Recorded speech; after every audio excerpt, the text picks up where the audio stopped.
女星郭雪芙过去曾是女团 Dream Girls 一员，因传出与其他2名成员宋米晴、李玉芬闹不和产生心结，最后宣告解散。但郭雪芙近来却被流言所扰，先是被爆出当小三，更传出耍大牌、假面甜心等负面传闻。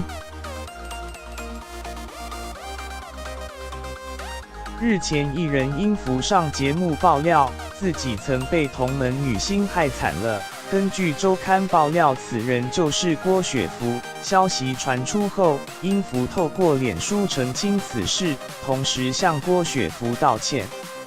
英福在去年12月播出的《麻辣天后传》节目中爆料，前公司某位艺人对公司相当不满，也会主动跟他抱怨公司的事情，但没想到事后却被对方冲康，私下跟公司说英福常抱怨公司不好，害得英福最后被冷落。当时主持人历经用气因爆料艺人名字。根据《镜周刊》报道，当时历经所说的人正是郭雪芙。消息一出后，让郭雪芙再次深陷流言当中。对于周刊爆料，郭雪芙经纪人没做出回应，但郭雪芙事后在脸书上连 PO 2篇贴文，疑似对于报道感到相当无奈。